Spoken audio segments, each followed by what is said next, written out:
बिस्मिल्लाहिर्रहमानिर्रहीम, अस्सलाम वालेकुम जी। मैं नजमुल हसन बात रहा हूँ। नाज़रीन किराम, एक नई कानून साजी की जा रही है और सुप्रीम कोर्ट बिलखुसूस चीफ जस्टिस के इख्तियारात के बारे में ये कानून साजी की जा रही है। बहुत सारे लोग पाकिस्तान तहरीक इंसाफ के परेशान हैं। ओ ये क्या हो गया, ये तो केस चल रहा था, उसके ऊपर असर पड़ जाएगा, ये फलां चीज हो जाएगी, ये तो बड़ी इन्होंने चालाकी की है, बड़ी गेम की है। और पाकिस्तान मुस्लिम लीग नून के लोग बहुत ही खुश हैं, खासतौर पर शहबाज शरीफ साहब की तकरीर के बाद बहुत खुश हैं।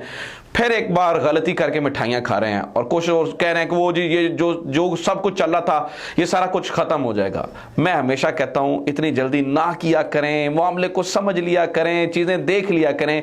अभी ये कानून साजी हुए तकरीबन मेरे ख्याल से 1 घंटा नहीं हुआ और अभी ये मुकम्मल भी नहीं हुई है।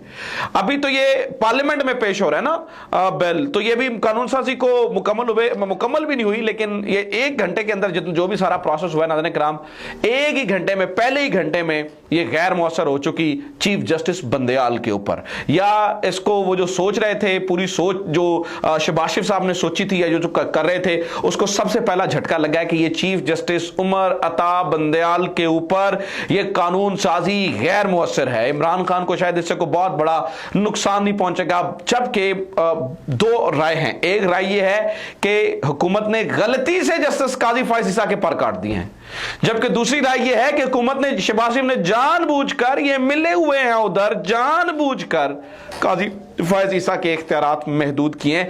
असल टारगेट काजी फायज ईसा है, उमर अता बंदेयाल नहीं।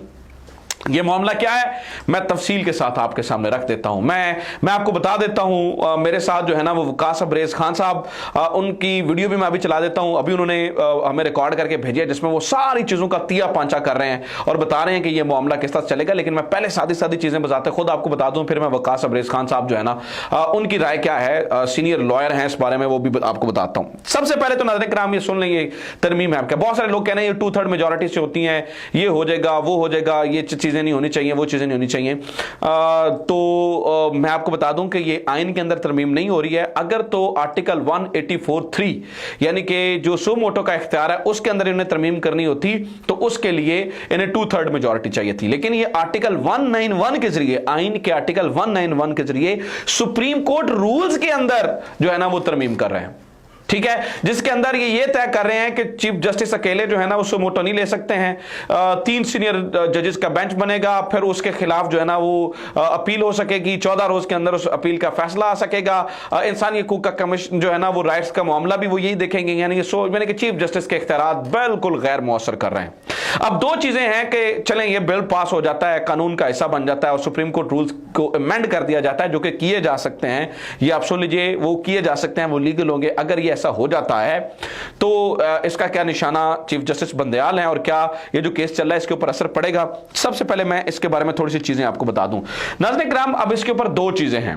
एक तो आपको बता दूं कि शेख अकरम अजीज केस के अंदर, शेख अकरम केस के अंदर लार्जर बेंच बना था और उन्होंने कहा था जी सुप्रीम कोर्ट रूल्स के मुताबिक ये जो इस्तेहकाक है सो मोटो का, ये सिर्फ और सिर्फ चीफ जस्टिस का है। लेकिन चलें उसको ये जो है ना वो साइडलाइन कर रहे हैं।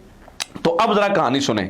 इन्होंने कहा ये जो नया बिल आया है उसकी क्लॉज 7 के अंदर ये लिखा हुआ है कि ये इससे पहले जितने भी लॉज कानून इसके ऊपर हैं वो सारे के सारे जो है ना वो ओवरराइड हो जाएंगे। अब मैं आपको बताने लगा हूं मजेदार बात। नाज़रीन किराम, आइन का आर्टिकल 12 ये कहता है कि कानून जब बनता है तो उसका इतलाक उसके बाद से होता है। ऐसा नहीं हो सकता कि कानून आज बने, मिसाल के तौर पर मैं अभी कानून बना रहा हूं तो उसका इतलाक मैं 1960 से कर दूं या उसका इतलाक जो है ना वो मैं 1947 से कर दूं। एक मिसाल लीजिए कि अगर जो है ना वो किसी को थप्पड़ मारना, मैं आपको लिए सादी मिसाल देता हूं, अगर किसी को थप्पड़ मारना जुर्म आज हम तस्वर कर लेते हैं और वो कानून बनता है आज, तो इसका मतलब ये नहीं है कि कल किसी ने अगर किसी को थप्पड़ मारा था तो उसके ऊपर आज के बने हुए कानून का इतलाक हो जाएगा। ये आइन का आर्टिकल 12 कहता है। आइन के आर्टिकल 12 के मुताबिक मैं आपको जो है ना वो चीजें बता रहा हूं। तो इसका मतलब ये हुआ कि जो सबसे पहले ये कानून साजी हो रही है इसका असर मौजूदा केस के ऊपर, ये जो मौजूदा केस अभी है इसके ऊपर तो बिल्कुल नहीं पड़ने वाला है। यानी कि जो भी कहानी चल रही है उसको तो आप भूल जाएं कि उसके ऊपर कोई असर पड़ेगा, ये तो बिल्कुल नहीं होगा। हां, लेकिन एक चीज है कि अगर कोर्ट ये चाहे, अगर कोर्ट ये चाहे तो इसको नल एंड वॉइड कर सकती है। वो किस तरह से, वो मैं आपको बताता हूं। नाज़रीन इकराम, इससे पहले कोर्ट के अंदर एक मुस्तफा इंपैक्ट्स केस आया था।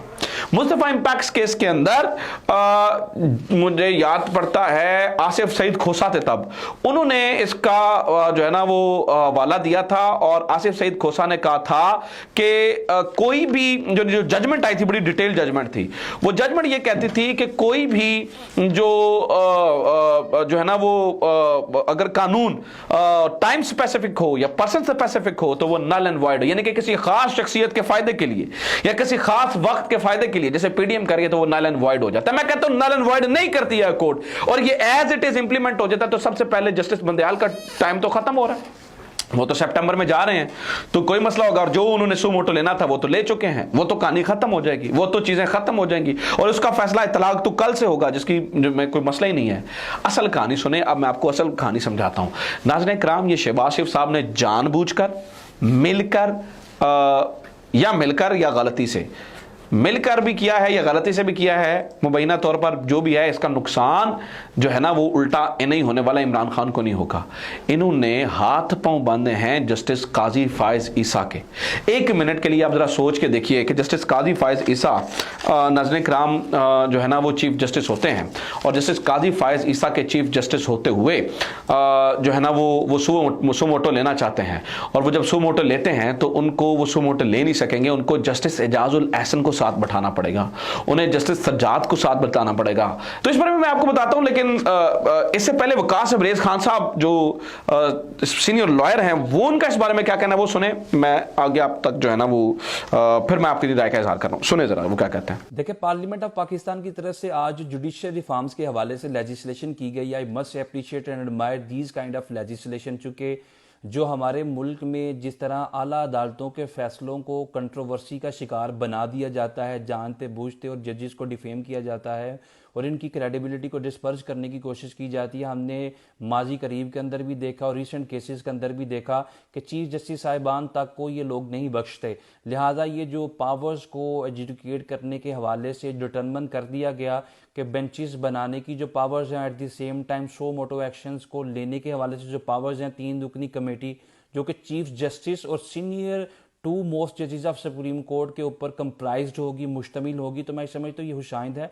लेकिन हमने ये देखा कि ऐसी तमाम जो चीज़ें की जाती है जो हुशाइंद है, वो टाइम स्पेसिफिक और पर्सन स्पेसिफिक होती हैं, अशहास को या कुछ केसेस में फ़ायदा लेने के लिए की जाती हैं। सुप्रीम कोर्ट का केस है मुस्तफा इंपैक्ट्स केस, जिसमें आसिफ सईद खोसा ने उस केस को एजुडिकेट करते हुए ये चीज़ डिसाइड की थी कि टाइम स्पेसिफिक और पर्सन स्पेसिफिक जो लॉज हैं, those have no validity and significance in the eye of law, और वो नल एंड वाइड होंगे। और ये जो आज चीज़ डिसाइड कर दी गई है लेजिस्लेशन की सूरत में, मेरे ख्याल में आइंदा आने वाले जो नेक्स्ट चीफ जस्टिस हैं, जस्टिस कादी फायज ईसा, उनके ऊपर भी चीज़ अफेक्ट करेगी, चूंकि he is one of the exceptional जज, और बहुत सारी चीज़ों पे शायद वो सो मोटो एक्शन भी लेते, तो शायद किसी न किसी तरीके से उनकी पावर्स भी कर्टेल करने की कोशिश की गई।